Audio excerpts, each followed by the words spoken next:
नमो तस्य भगवतो अरहतो सम्मा सम्बुद्धस्स। भगवान बुद्ध को क्या किया है? नमन किया है।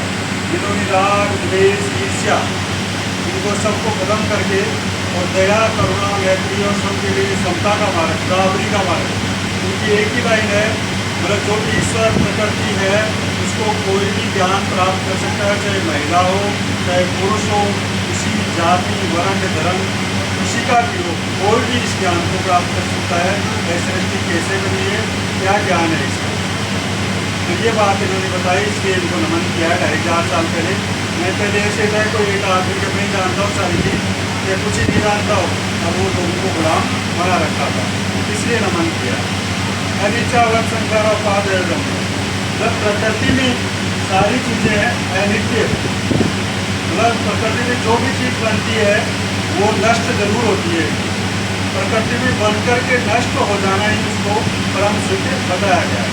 इसमें मतलब दुख तो है लेकिन दुख के कारण भी आगे अभिवादनशील व्यक्ति होता है, बुद्धों की सेवा करने वाला होता है, वृद्ध आदमी की और बीमार व्यक्ति की सेवा करने वाला होता है।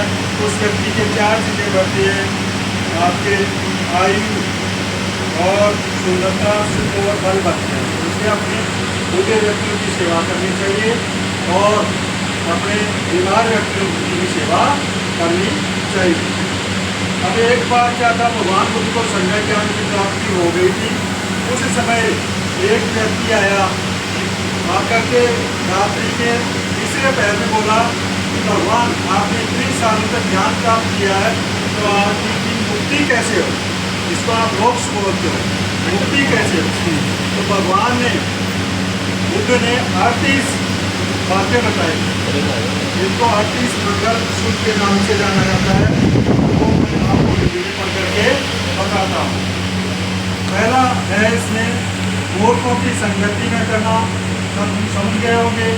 बुद्धिमानों की संगति करना और संकल्पित करना, उस काम के प्रति क्या करना, दृढ़ संकल्पित होना, ये उत्तम मंगल है। बहुत सबकी सुननी चाहिए, आपकी नहीं करनी चाहिए, दूसरा की भी सुननी चाहिए। शिल्प जानना, आपको धर्मो जानना बहुत जरूरी है जीवन यापन करवा के लिए।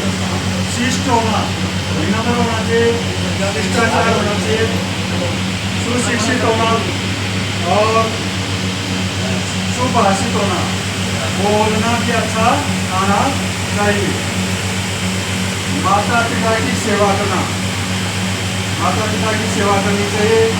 पुत्र पुत्री का पालन पोषण करना, मतलब माता पिता की सेवा करेंगे और माता पिता क्या करेगा, फिर उसकी पुत्र पुत्री का भी पालन पोषण करना चाहिए। और गलत व्यवसाय नहीं करना, जैसे चोरी डकैती नशे के व्यवसाय होते हैं वो नहीं करना चाहिए, ये उनका मंगल है।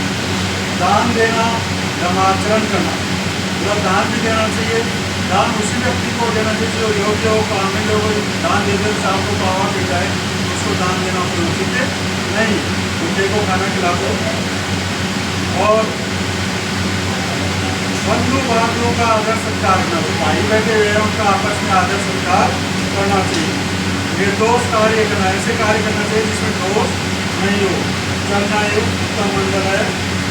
मन शरीर तथा वचन से, मन से शरीर से वचन से अकुशल कर्म का त्याग करना, जैसे चोरी करना एक क्या है, अकुशल कर्म है, उसका त्याग करना चाहिए। मद्यपान न करना, नशा नहीं करना चाहिए। धार्मिक कार्यों में तत्पर रहना, ये उत्तम मंगल है। गौरवशाली होना, काम करेंगे तो अपने गौरवशाली होंगे। विनम्र होना, संतुष्ट रहना, अपनी गौरवता में संतुष्ट होता है। अपना बच्चे की पढ़ाई लिखाई के लिए भी मतलब काम करना पड़ा तो वो काम करना पड़ेगा, गौरवता में संतुष्ट होना। कर्तव्य होना, तो भगवान की काम करते हुए को उपकार होना चाहिए। उचित समय का धर्म का श्रवण करना, धर्मानी अच्छी बात है जिसे सुन रहे अपने वो करना चाहिए। क्षमाशील होना, छोटे बच्चे के साथ क्षमा लड़ाई का मतलब कोई गलती कर दे तो उसको क्षमा कर देना चाहिए।